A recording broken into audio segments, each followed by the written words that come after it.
Good evening, everyone, and a very, very warm welcome to this fireside chat with a nursing legend who needs really no introduction, Abanti Gopan ma'am. This evening, I think another nursing icon and our proud partner of Nurse India, Thankam Gomez, and I have the privilege of delving into Abanti ma'am's remarkable life journey and learning from her illustrious career about what it means to carve out your niche in nursing. So we are going to have a packed 60 minutes where we'll really try and ask her as many questions as we can. We are so grateful to Abanti ma'am for the time that she's given us.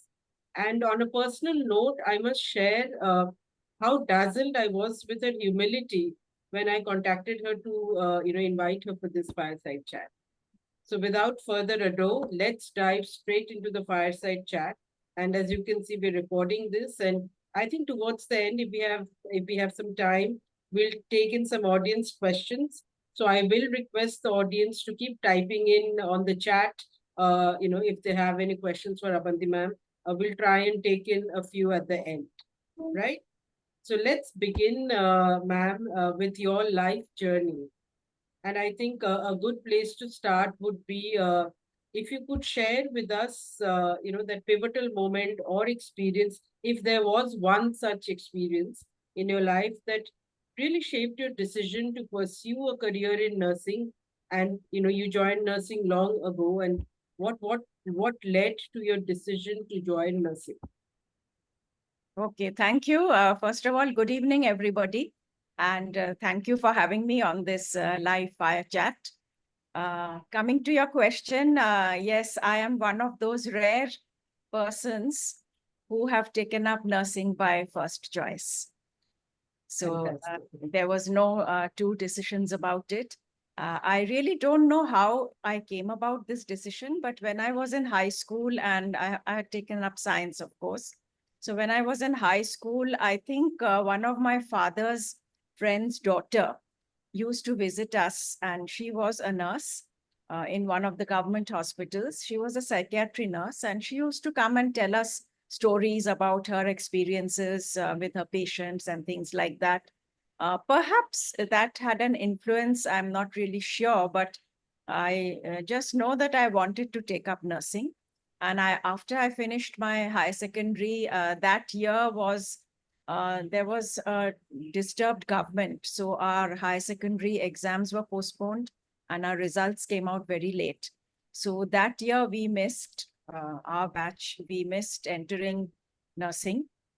So to start with, I had taken up home science in a college in Calcutta, J.D. Birla College. I completed the first year because that whole year we couldn't go to Delhi or any other place to join the nursing course. So I did 1 year of home science, which was also those anatomy, physiology, and all those subjects, which were again repeated. I landed up in RAK College of Nursing. I must share this. Thanks to Mrs. Reena Bose. She's no more with us, but Mrs. Reena Bose was my mother's school student. And she came back from Delhi and she held one of the highest posts in West Bengal. In fact, she was actually the person who built up the nursing directorate in West Bengal. So that time she was not at the highest post, but she was here and she actually guided my mother with information about how to go. We didn't have BSc nursing in West Bengal at that time. So RAK and few of the colleges existed. This is, I'm talking about much before many of the audience were born, 1971, 1972.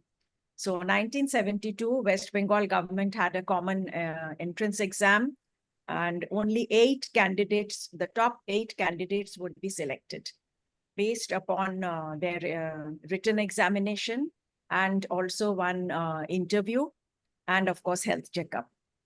So among that 8, I happened to be the top person.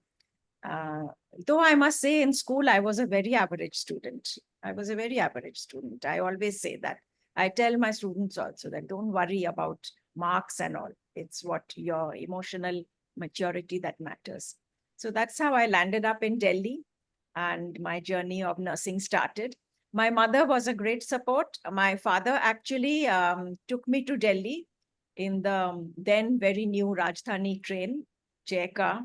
So he took me to Delhi, and that time our hostel was in Curzon Road in the old campus, the military campus that was made into the nursing hostel, not the new building in Lajpat Nagar. And when my father saw that, he kept telling me that, see, if you decide to change your mind, don't worry about the train fare and all. You can always tell me and you can come back with me. So he was very apprehensive about my liking the thing. I said, no, don't worry. I'm fine here. So that's how I landed up in RK. And I enjoyed nursing. I've always enjoyed it. Never All right. thought twice about leaving it. Indrani, you are muted. Could not hear you. No, I'm not muted. Okay, you were saying something, could not hear. No, What you I said. was just saying wonderful. Oh, okay. Thank you. We could see that wonderful expression on your face. So, ma'am, I think there are very few people who would say that, I became a nurse by choice. Fine. My story is different. It was not by choice. But I heard anyway, you had a long, career of being a nurse. And I'm very sure that you have a lot of remarkable stories of patients that you carry with you. Out of that, can you, recollect something very unique that, you can never ever forget and which the audience would love to hear? We all have such stories in our life, right? So we would like to hear your special story of a patient. Okay, as students in RAK, we used to go to Safdarjung Hospital, and also we used to go for psychiatry and cardiothoracic and pediatrics to AIMS. AIMS at that time was very new. It was a very formidable building after Safdarjung. Safdarjung being a very, very huge open government hospital with all kinds of, the very poor socioeconomically developed patients. And then we went to AIMS, which was really very high funda at that time to us, that huge building, and we had to go by lift. And the moment we entered the lift, there was a smell and an aura of AIMS, which gave us a palpitation. So, but what I never forgot was when we went to the psychiatry ward, there was a young girl, newly married, and I think she had tried to come away from the marriage and attempted suicide or whatever. She was there in the ward, and our teacher, Miss Sujana Doda, she was at that time. She's also no more. She was a psychiatry clinical instructor, and both of us were with the patient. And I was trying to make the lady, a young girl, I was trying to make her eat. She just wouldn't eat. She kept pushing the plate away. So our clinical instructors were very supportive, and they were always with us, So she came by my side, and she tried to feed the girl. And, the girl gave one tight slap on her face. But the way, this is about the patient and my teacher. But the way Miss Susanna Doda handled it in the full open ward, receiving that slap, and she was so calm and persevering. And I was a bit, unnerved that my teacher being slapped and, the girl over there, I was quite nervous. But the way Miss Susanna handled it, she gave me the confidence. She said, don't worry, you try going on trying to feed her. And that's what we tried to do. And finally, we succeeded in feeding her. I think that girl also felt a bit ashamed afterwards, because she put her head down and then she started eating quietly. And afterwards, she became very calm. And there was no, that aggression and all that for that time being absolutely subsided. So I think that was an experience which I'll never forget, which is one of the reasons psychiatry has been a soft corner for me for a long time. Unfortunately, when I went for master's, SNDT had no psychiatry specialty, so I couldn't take it, and that's why I went for cardiothoracic. But that had a very strong impact. In fact, I became a fan of Miss Doda because she was so good at handling patients and teaching us. That's why incident. Yes. That's a wonderful journey. And that also reminds me that we were lucky to have such wonderful teachers, Yes. such wonderful mentors, because they really wanted to give nursing to us. They really wanted to show the way, and they had, they were there to show this is how what nursing is all about. I'm not very sure that is that the case anymore today. But anyway, we don't want to talk about that today. I would like to ask you, ma'am, that you had been leader from the time I have known you, way back in 2001, I think. Before that, I didn't know you. It is like first meeting, committed to be your fan. This is how it went. So after 2001 and today we are in 2024, so many years have passed. So Yes. in your journey as a leader, if you have to summarize, maybe 3 to 5 pearls of wisdom that any leader should have today and someone should work towards having it if they want to be a nurse leader. We can say that every nurse is a born leader for sure, but then sometime you grow and you're responsible for other people, those who are going to look after. So in that level, what will be your maybe 2, 3, 5 things that you say, this is my, these are my mantras I would like to give?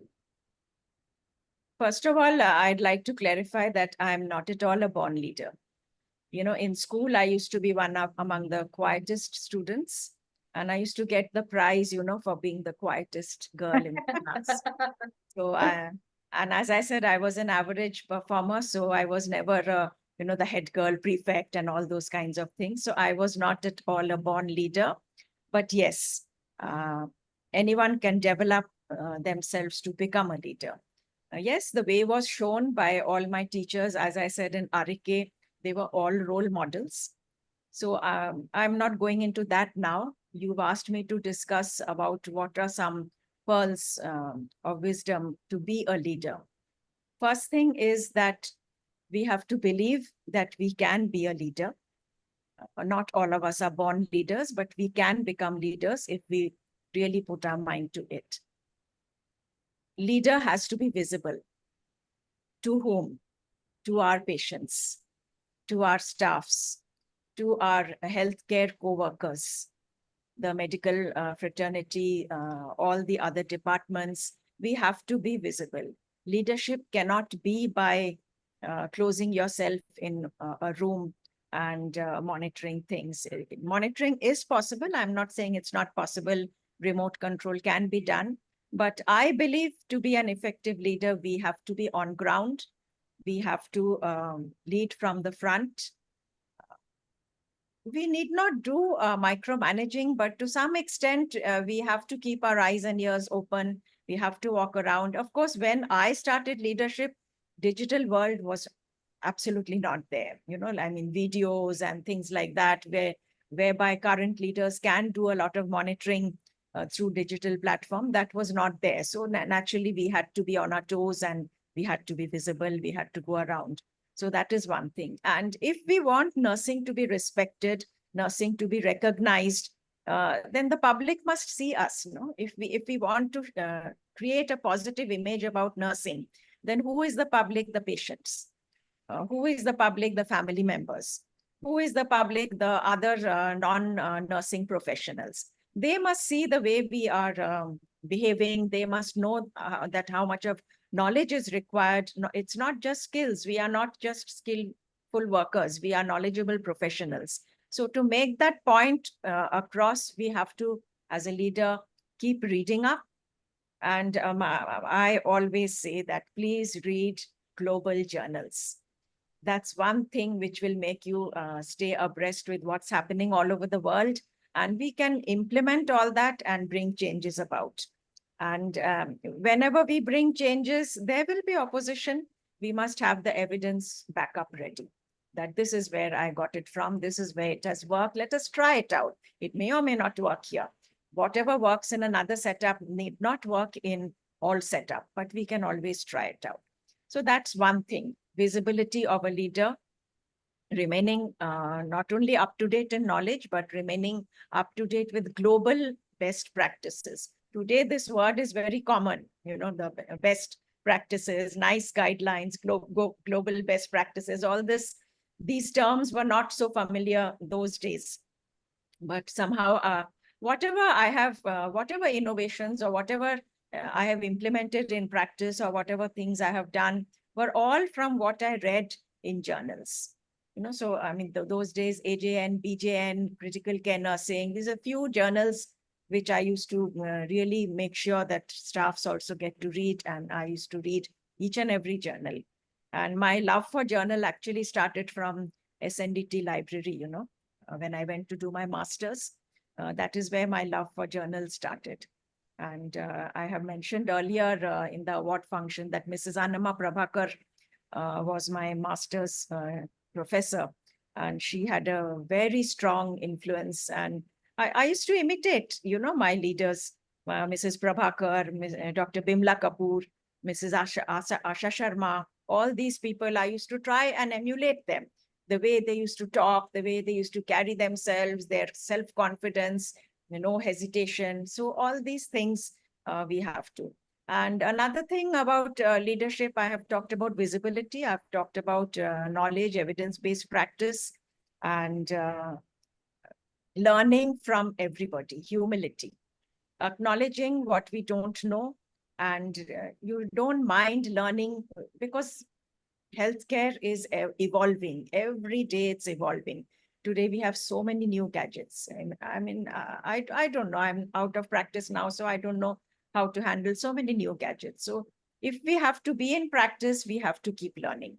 And that learning can be from the youngsters.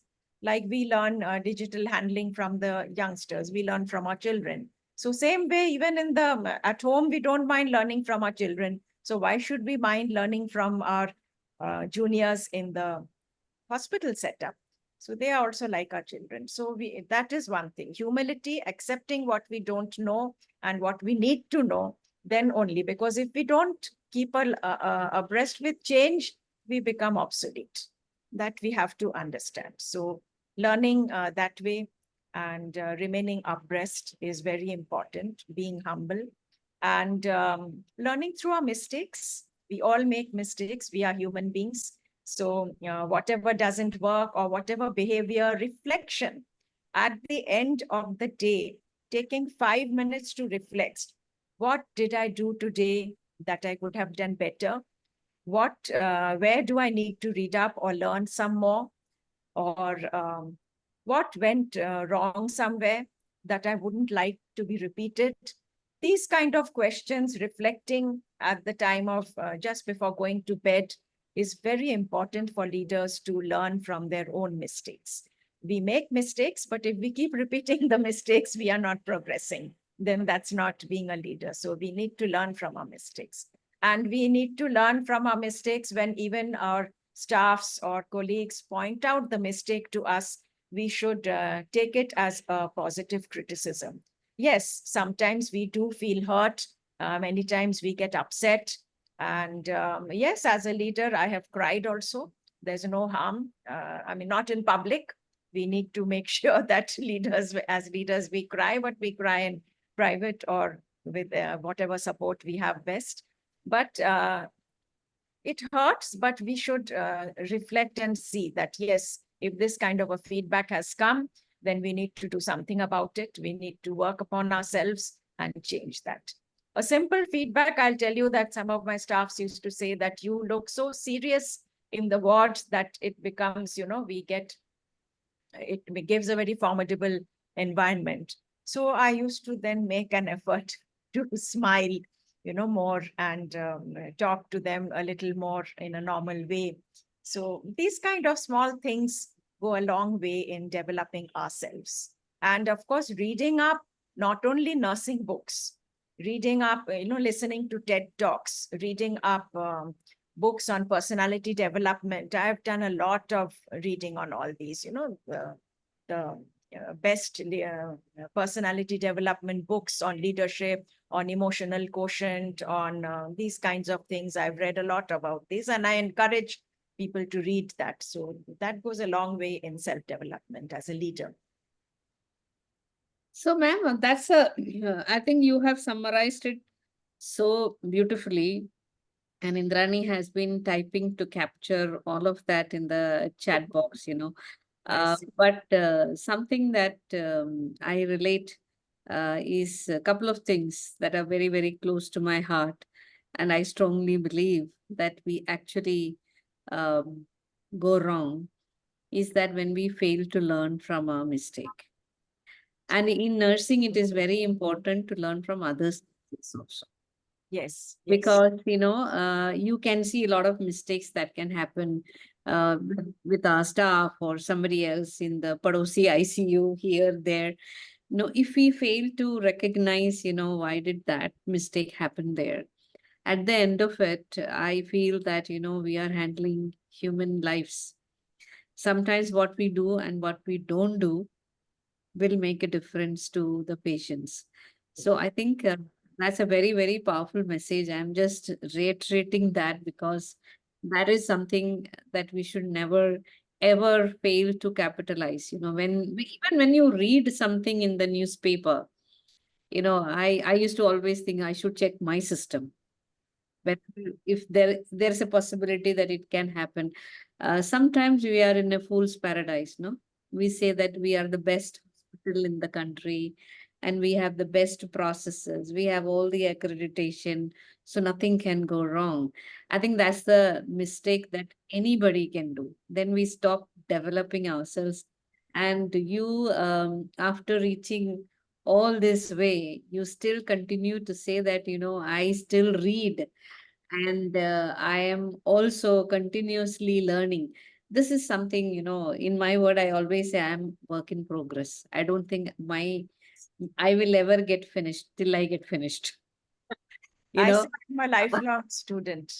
Yes, I think as long as we are willing to learn from everyone and everything, and especially if you have a love for books, there is nothing like that. Today's date, you can get reading from at the tip of your finger. That's it. I mean, you just ask Google Baba, you'll get anything that you need.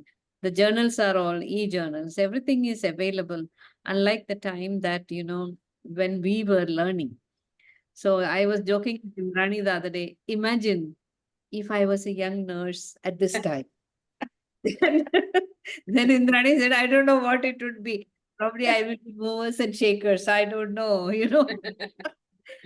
So I think the message is Just loud and clear. one more word, Thankam, is that I not only used to read a lot, I used to do a lot of note taking.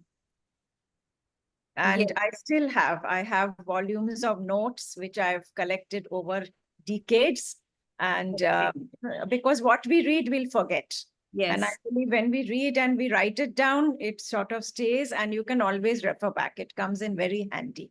So whatever I like somewhere or whatever I read and I think it's important, I used to make notes. Great. By the way, ma'am, did you ever journal?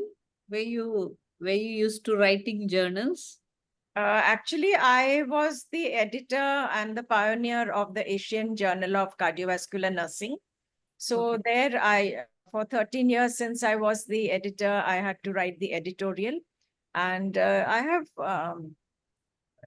journaling, yes, I do write a lot of my experiences, but not everything has been published. But I have published a few articles, some in TNAI Journal a long back, and not so much, but I do keep making notes and I have my personal diary. I write a Yeah, diary. that is what I wanted because you mentioned that every day evening, at the end of the day, you have to reflect. So were you I writing those points? yes, I have a diary all along. I maintain my diary. Wow, that's really great. Me, Even now. it's like I am waxing and waning. I will start writing, and after a few days, then I will go keep quiet. Then after some time, I'll go back and take out the book again. Now I want to do something, So it's not, regular. So I think we can go on chatting like that. Indrani is waiting to ask a question, I guess. I can see Yeah. her expression. She's saying, Tankam, now shut up. Let me ask you. No, I was just trying to, that one sentence really caught my attention, where ma'am was saying that, I've also learned a lot from my failures. And I mean, we keep hearing, of course, that, failures is a stepping stone to success. I was actually wanting to ask ma'am, if she actually recalls any incident where, where maybe it wasn't the best of case, but it provided her with great learning. Well, there were many, but behavior wise, I always share this incident, and I don't know if she has joined the session, but it was one of my staffs when I was working in BM Birla. One of my staffs, she taught me a life lesson which I till today I have not forgotten, and I always relate this in my sessions. That when I was a leader right from maybe early 30s, and we tend to be a bit fiery and all when we are young, and we mellow down with age and become much calmer. But so those days, yes, you have a lot of stress, which makes you behave that way. Not only the work stress, you have everything, the work life, everything, home, all fronts. So I think for whatever reason, I don't remember, but one thing is I used to get angry, or if I had to pull up someone, I would do it in my office, not very rarely in public or in the ward, not in front of patients at all. Or if at all, it should not be, audible to the patients and others. That I used to try my best to maintain. So one day, one of these girls, I had called her, and for some reason, I was very angry and I was really blasting out, and she listened to me quietly. And after my outburst, very calmly, she said, ma'am, you can't talk to me like that. So that fired me up even more. And I said, how can you say that? And what do you think of yourself and all that? And then, you know what she said? Because I'm a human being. This thing hit me so, it really hit me to the heart. Till today, I have not forgotten. And I knew then that, yes, none of us have the right to shout at anybody or, talk to another person in that kind of a tone. And thereafter, I really try my best. Yes, I have lost my temper many times, not that I haven't, but that lesson was learned for life. Thank you so much for sharing this so authentically. I think that's the hallmark of great leaders as well, that they're so comfortable in their own skin and they keep learning. Your answer just blew me away, ma'am. I definitely would like to add, because I'm a human. Nowadays, for me, leadership, reading, and podcast and TEDx, everything is so frequent. Every day, I would probably will be listening to an hour of someone talking. Currently, my favorite is Simon Sinek. Okay, so he talks about human skills. It's not soft skills or anything. So he says leaders must develop human skills, and we all fail. And when ma'am is telling, yeah, I also had, when you become a leader very young, it goes to your head and then you become, and slowly you mellow down. But I think this is a very powerful story that you shared. And thank you so much for sharing this with all of us, because uh, that humility of sharing that it happened, that shows that you are very confident. Humility, the other day I was sharing a message from Simon Sinek where he says, humility does not mean meekness. Humility does not mean that people can walk all over you. It comes from a place of confidence, that you're confident about who you are, what you are, and you're humble enough to listen to others. So that's a great, great story, I'm kind of lost, what question are we supposed to be asking again? That's what I am trying to see, you know. No, but Okay, yeah, so really, this let is me one of ask. those solar plexus moments, no? It really hits Yeah, no, you. no, it's a very, very touchy story, and the answer is so powerful. Yeah. And I am very sure that she also must have grown and she has become a leader in her own right. Yeah, quite recently I spoke to her, and I mean, when I was sharing this story, and then someone connected me, and we spoke to each other, and she was so emotional about that. But No, yes, no, I'm very, very sure that, she also must have grown to be a great leader if she yeah, had that much of courage to speak at that time, absolutely. to That a is leader really key for in me. that era, where people will never open their mouth in front of the leaders, Yes. So that means she had a whole lot of courage and, confidence to speak up. Coincidentally, she was from the army background. Okay. She was in the army. Yeah, so I think army, of course, all ex-army, they do have a certain level of confidence that comes with them the way that they are being trained. So, Indrani, do you have another question? In fact, before we ask the next question, there are lots of comments coming on the chat and a lot of questions, so we must take a few audience Okay. questions. But there's one comment I want to actually read out. That's from Colonel Benu Sharma. She was responding to Abanti ma'am's response, and she Okay. says that have seen leaders failing at human skills more than competencies. So couldn't agree with that. Totally agreed. I am also, I will say high five for everything.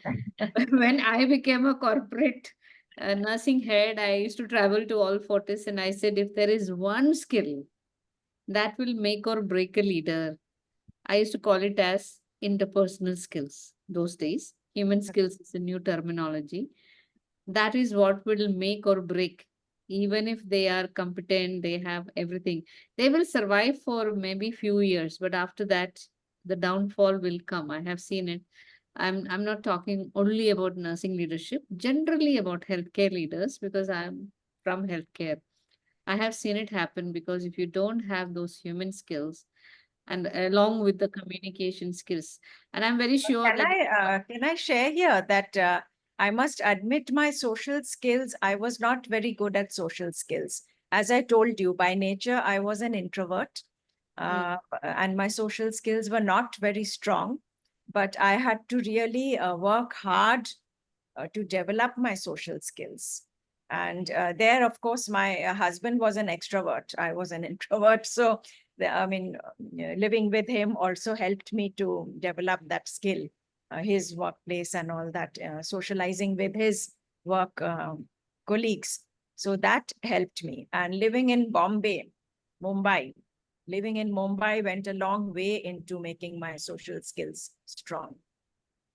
but So, ma'am, there is one thing that I would like to assert is that you said that you had an extrovert husband. You lived in Mumbai, but it is not necessary that everyone who is put in a certain environment they capitalize from that. The that's effort always comes from the person. Am I yes. right? Yes, yes.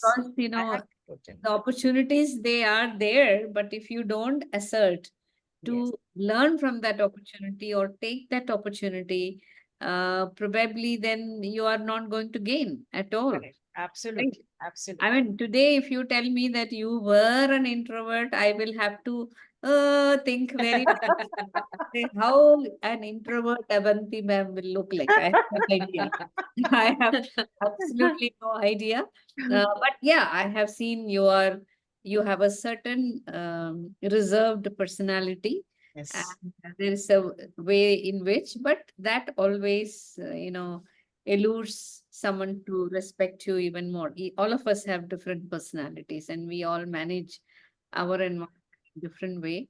But all the people who are coming in Fire Chat here, and I'm very sure all of them were smart enough to capitalize the opportunities that came the way. When Abanti ma'am is telling that, when I read all the things I implemented, I tried to implement. So that means there is always an action to the passion. Yes. It is not just, you are passionate, you are talk. You are also doing something, right?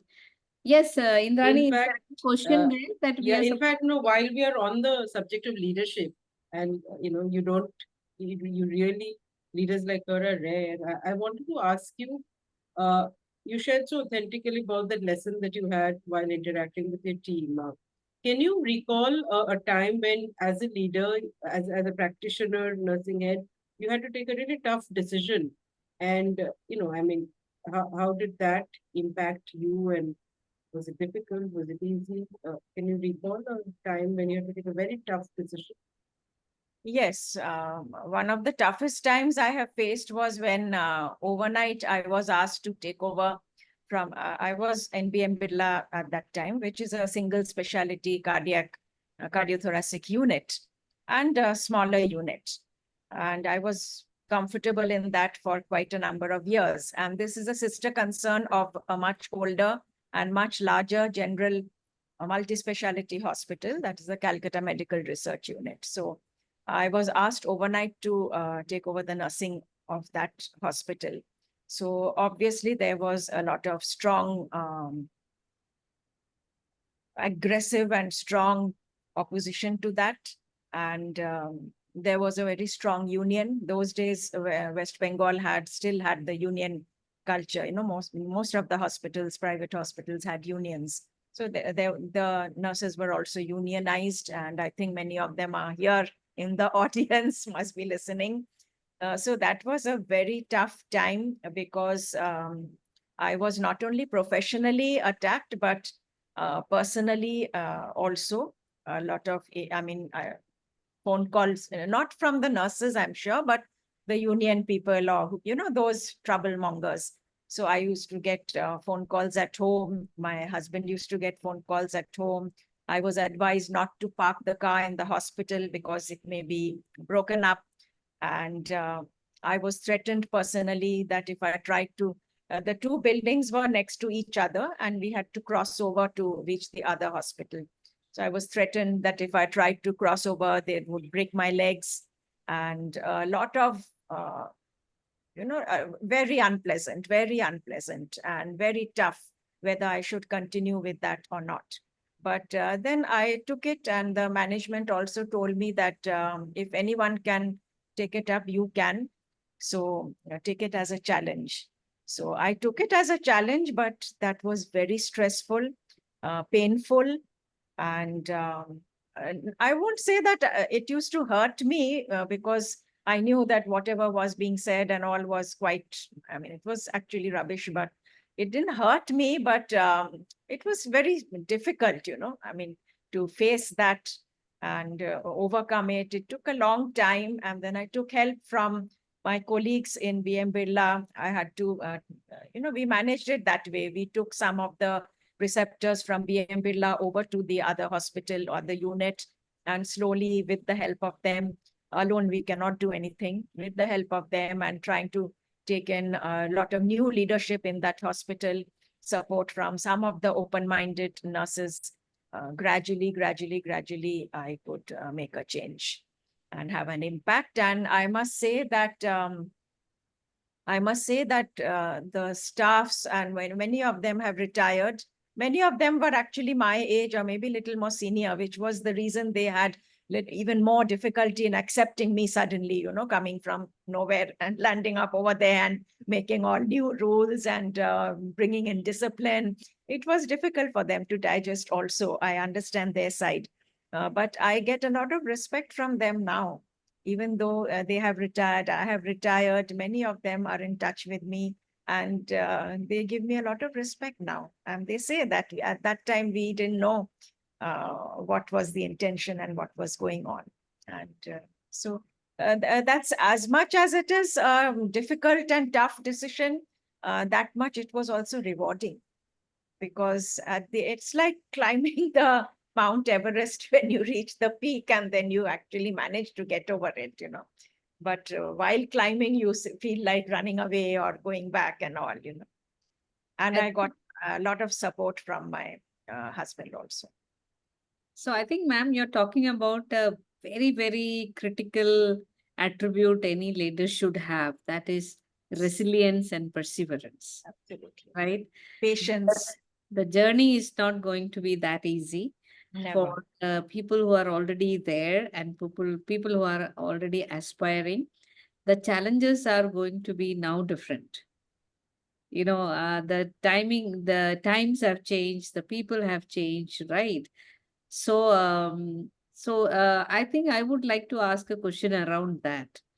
Ma'am, you have seen generations of nurses. Just now you mentioned about those people who were your age and who have, retired, and, they are, very respectfully, they are in touch with you. And you still go to hospitals, you consult, and you see the current millennials and Gen Z. And then you see these baby boomers and the earlier versions of all of us.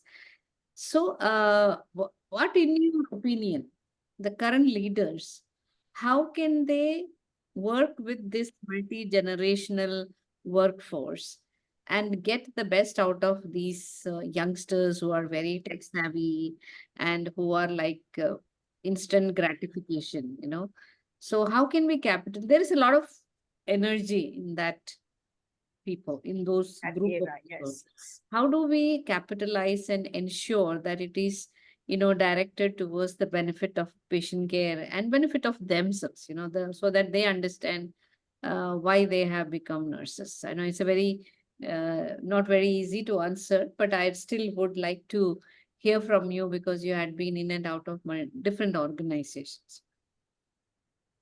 Well, one thing I must say that hats off to the current leaders. The current, many of the hospital leaders that I meet and I come across, they are doing, I don't know, they are doing a job which I feel I don't think I would have been able to do. They are far ahead of what I was, and they are doing wonderful work. And they have actually understood the current generation. Because they have understood, they are able to work with them. And the advantage is that the current generation is computer savvy, they are tech savvy, and all our equipments today require that kind of skills. We have so many equipments, gadgets in the hospital, which require that kind of a mentality so that they can quickly pick up the functioning of these equipments. So that's a very strong plus point that the current generation has, and the leaders have captured it and capitalized on it. And I think the kind of work they have to do there. During those days, we did not have so much of that corporate culture, though there were private hospitals, but that corporate and such long meetings and all these things were not there at that time. So we got a lot more time to interact with our patients. We got a lot more time to interact with our staffs, or even sometimes sometimes, quite often, do some hands-on work and give helping hand to the staff. I think today there is a lot more expectation from the leaders. They are expected to understand, as I think I've heard from your interview also, they are expected to understand finance, budget, revenues.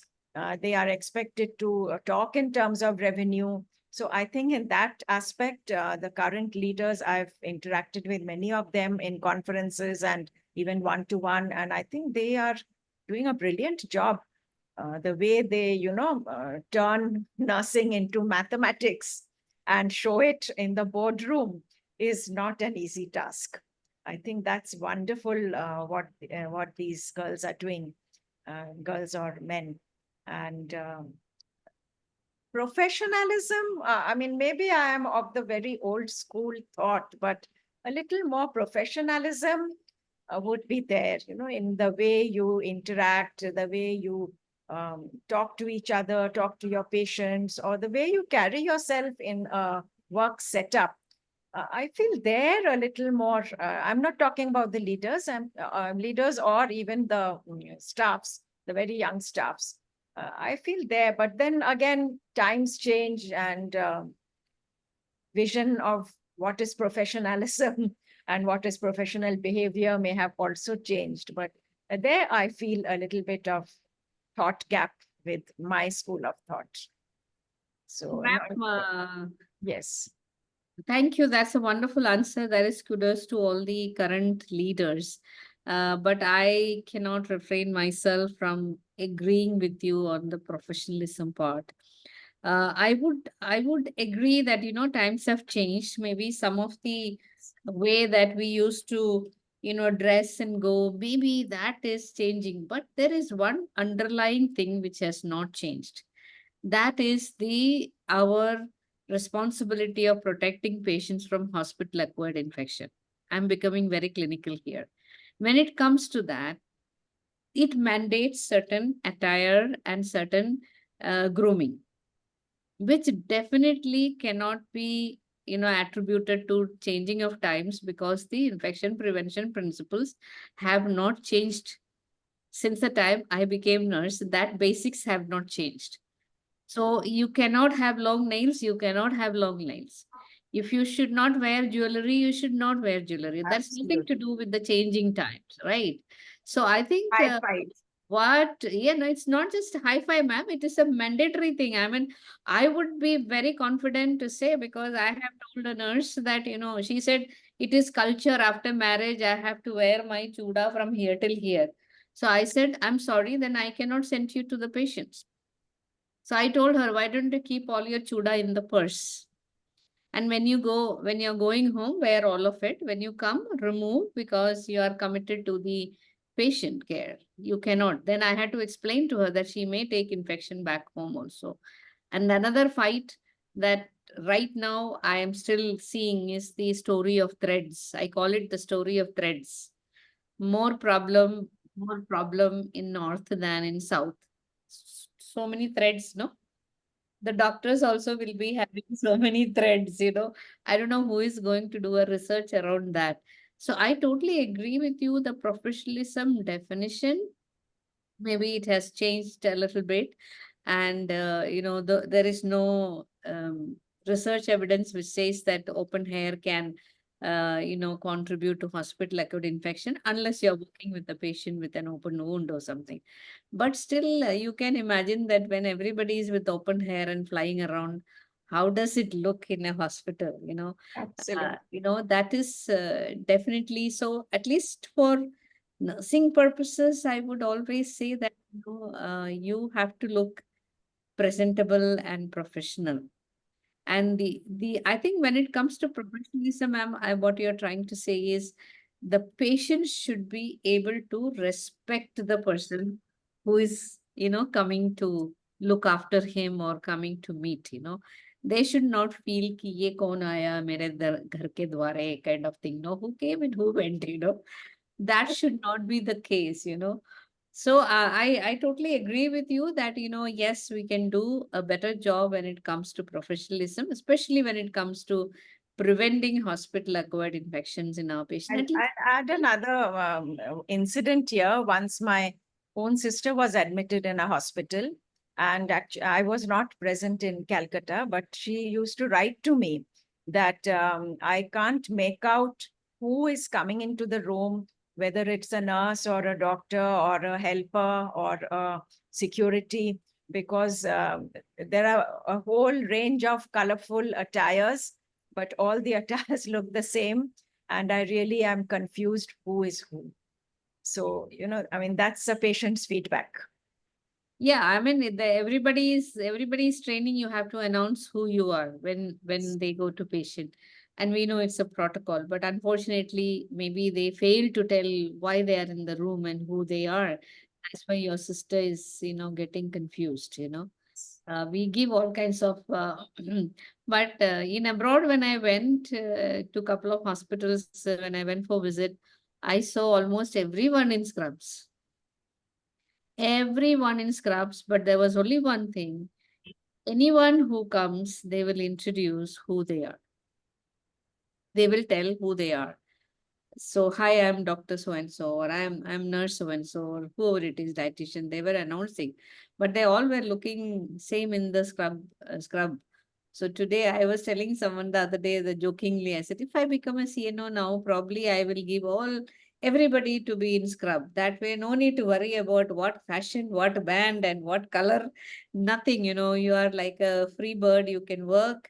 Your maneuverability will increase. Anyway, that's on the jokes apart. Yeah, but So actually, Madras Medical Mission, where I started my nursing administration career as an administrator, Madras Medical Mission, everyone had the same scrub, the same color, same, everyone, top to bottom, everyone had the same scrubs. But there were ID nameplates and ID bands and other ways of identifying. because scrubs are very comfortable to move around, and also if someone will ask me what kind of shoes they should be wearing, I would always say sports shoes. That's the most comfortable shoes to wear, as long as we adopt a similar kind of a color to give that look, so that you don't have the pink band and the green across those sports shoes, because you can run around. We can compare with the airlines. Yeah. You see that the airlines look at the way they dress up. I think that looks professional, and they have switched over to sports shoes. Yes. Along matching with the uniform, they are all wearing sports shoes now when they are working, but they all have their hair tied up in a similar fashion, which gives a uniformity and professional appearance. And also it gives that little bit of gravitas, Yes. little bit weightage as an individual. Not that your hair is flying off. I think it's a very good, example that you told about the airlines, comfortable shoes, comfortable dress, so that you are able to run around. And I'm one person who had so many falls while working in the hospital, running for code blue. Halfway, I will fall and then get up and go, because I always used to wear 2-inch heels. Okay. I had to wear shoes with 2-inch heel. I'll hunt for it, and then I'll be falling also. Comfort over style. So for me, because of my height, I always wanted that little bit of style, 2-inch. I will be hunting for that 2-inch with liberty, white shoes with that 2-inch heel. It was not very easy to. But Dr. K.M. Cherian is very short height, cardiac surgeon. He wears, this much platform heels. Yeah. Oh, I didn't know that. Oh, okay. He's very short, and he wears this much platform heels, even in the OT, even in the workplace, everywhere. Oh, okay. So there's someone to relate to, I should say. Yeah. I keep telling myself every day morning that someday, Tankam, you're going to come off the heel. Okay. So, in fact, I tell one of my colleagues and friends now, I keep telling that I think nurse leaders and staffs should be given roller skates. So they don't have to run around, they just skate around all over the place on roller skates. I know there's a lot of walking that is required. Yes. So now Indrani is telling, what is this? You all are going into what kind of chat now? Okay. Yeah, no, I actually want to take a few audience questions. So yeah, please go ahead. Go ahead. Yeah. The time 7:54. Yeah. But I mean, there is one more question I did have for Avanti ma'am. Was she mentioned in 1971 she enrolled for nursing, and we are in 24, so that's half a decade plus, and she's still so active. I do want to know, what is your secret sauce? What keeps you so excited and passionate, and even after all of, you've been there, done that, you've done everything, and yet you seem to be, like Thangu was mentioning, a lifelong student. What's your secret sauce? What do you have for lunch, dinner, breakfast? I think that's what our audience would love to know. Very little. I have very little for lunch. Breakfast like a king, lunch like a queen, and dinner like a pauper. Oh, okay. So that's one of the tips that Yeah. can be emulated for sure. And Wonderful. I do a lot of meditation and yoga and things like that. In fact, I might share that my meditation journey started when I went for MPhil. And Dr. Bhaduri, Aparna Bhaduri, she's no more. Dr. Aparna Bhaduri was my guide. And I wanted to do the study related to meditation for cardiac patients and something. So she told me that if you want to do that, you'll have to learn meditation. And that's where my journey in meditation actually started. So, I mean, of course, that topic was not accepted. I did something else as MPhil thesis, but the meditation I never stopped. So that was, I think, almost 20 plus years ago. In 2000, I completed my MPhil in 2000. So 24 years I've been into meditation. Ma'am, can you tell a little bit about the practice of your meditation for all of us? Is it too tough? How it is? How did you sustain it? No, I have learned two types of meditation. One is Raj Yoga, which many people may be knowing. The Brahma Kumaris do that. And one is transcendental meditation. So the Raj Yoga is very easy. That is, you don't have to stop your thoughts. You don't have to concentrate and things like that. You have to be comfortable, sit relaxed. The environment has to be a little bit conducive. You can dim the lights. Best time is early morning. I am a very morning person, so I wake up at 4:30. So Oh, yeah, 4 to 6 was my time, how I could finish my MPhil actually. And then the rest of the day starts. I was working when I did my MPhil. So 4 to 6 a.m. was the time I did all my assignments and reading and studying and all that. So you have to just sit and you have to talk to yourself, saying that I am a peaceful soul. And I'm not doing it now, but I'm just telling you how it is done. You just sit quietly. You can close your eyes. You can open your eyes. If you can concentrate at the center point. And you talk to yourself saying that I'm a calm soul. I am a loving soul. I am peaceful. I am healthy. Very important to affirm that I am healthy and I am positive. Just keep talking to yourself and positive and that way. So that's the way they train you, and then that becomes automatic conversation. 5 minutes, 8 minutes, 10 minutes, as much as you can, and gradually you get the experience of doing it for a little longer. But none of us have so much time, so I don't do it more than 10 minutes at a time. The first thing when you get up in the morning, after you freshen up, you just sit and do that. great, great. So recently, I came across two things which if Indrani says, I will share. Sharing is caring. So one is about reaching your alpha thoughts, the alpha waves. Very easy. I mean, I just took only one piece of it and I'm practicing. Count backwards from 100 to 1. You cannot do that without concentrating. It's not possible. So I'm trying it because they say 10 days you do 100 to 1 and then the next 10 days you do 50 to 1. Then slowly you will even know. So that is supposed to increase your creativity, come with new ideas. So I don't know whether it is self-affirmations or whatever.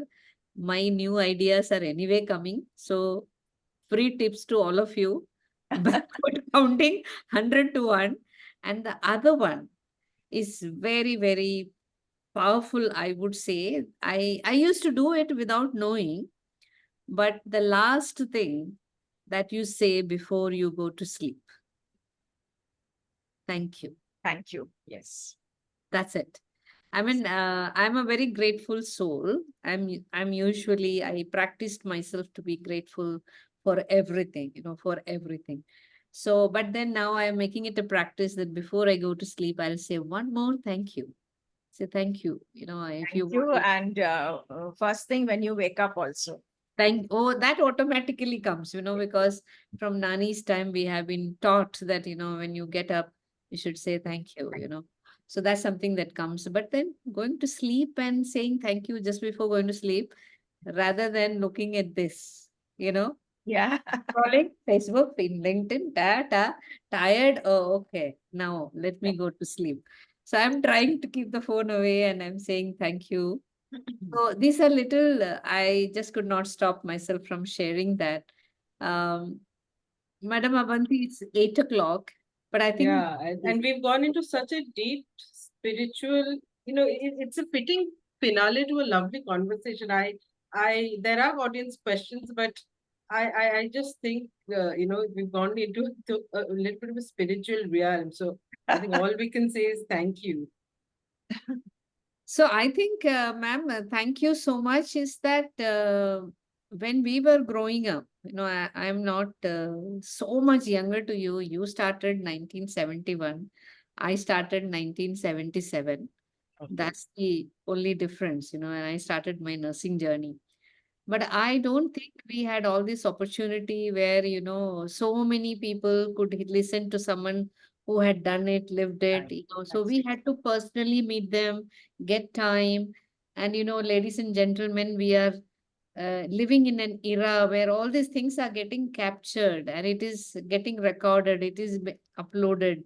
And I think we all have an, obligation. See, we are doing our obligation of leaving what we can leave behind for the profession.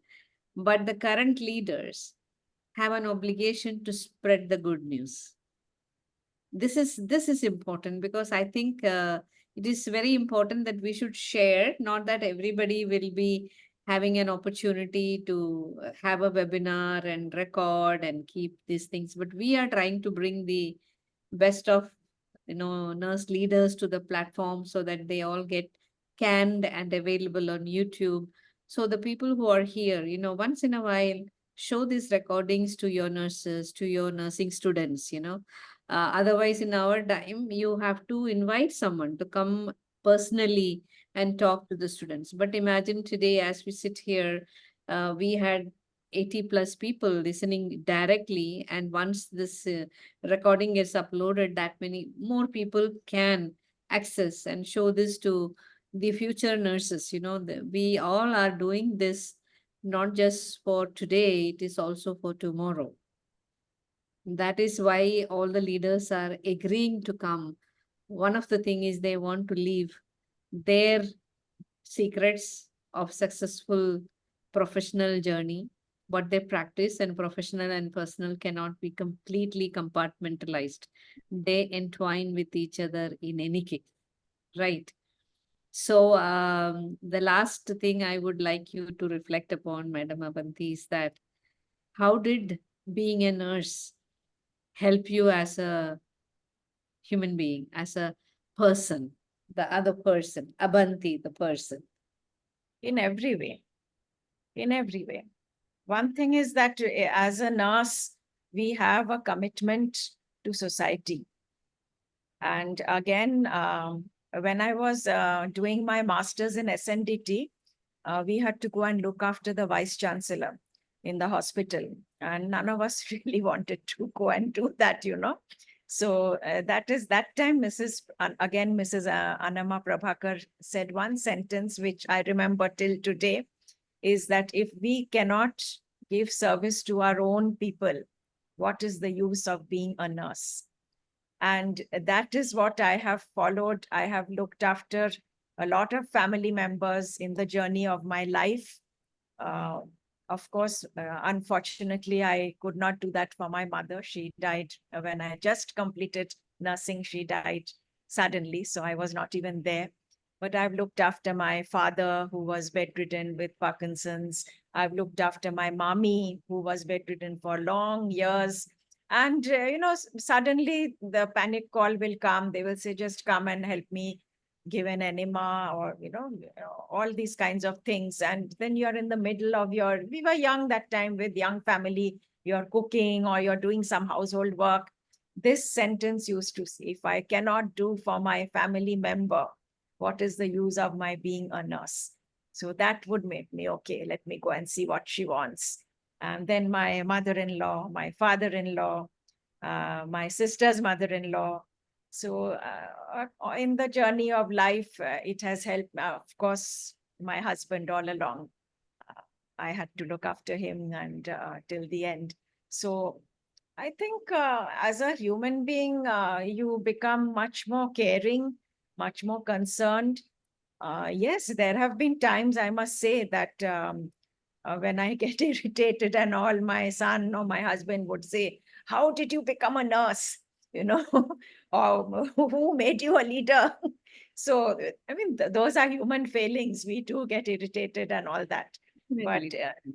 yes, but on the whole, definitely it makes you a much more caring and compassionate person. You empathize with people who are in pain. You empathize with, and if you, one thing is, if you yourself go through a tough life, you come out much stronger. The more, to all the leaders, I'll say, the more tough situations you face it, you'll come out stronger. Run away from it, you will never come out strong. So True. face tough times, tough decisions, whether your own ill health or pain, whatever. Everything that is difficult makes us come out of the comfort zone, and that is what makes us stronger. So I have seen that even in my personal life, that any painful or traumatic incident helps you to become stronger.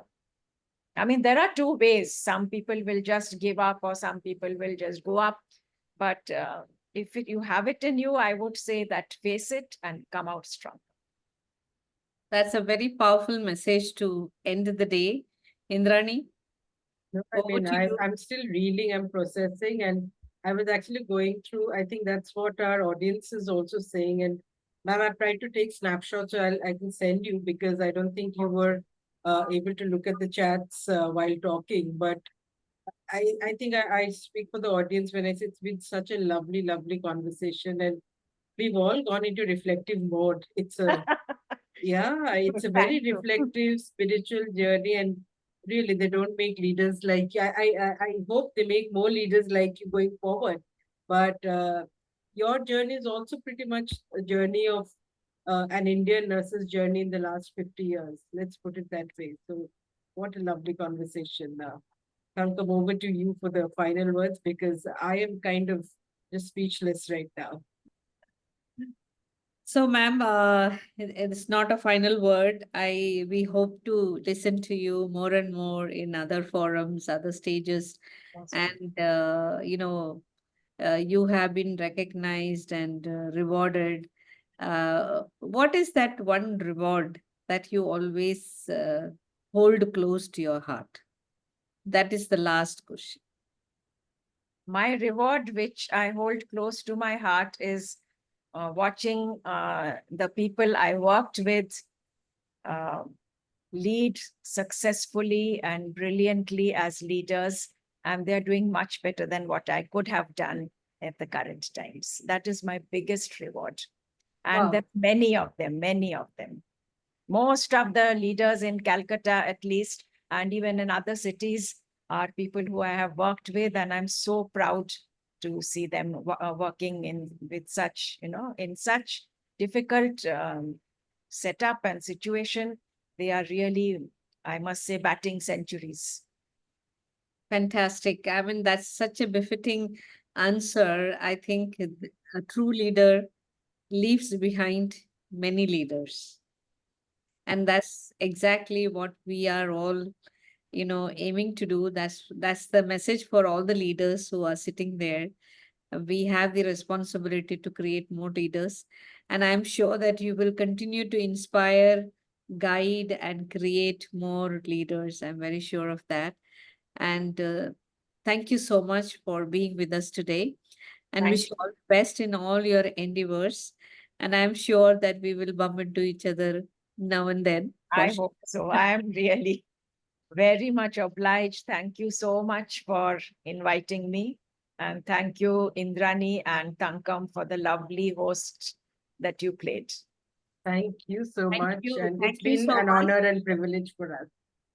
I'm so glad that this is getting recorded, and many more can take advantage of listening to your life journey and learn from that. None of us is perfect, and this is what you are also trying to tell, that we can fail, we can have shortcomings, but do we have the grit to Nice. face and come out of it, to learn and come out of it?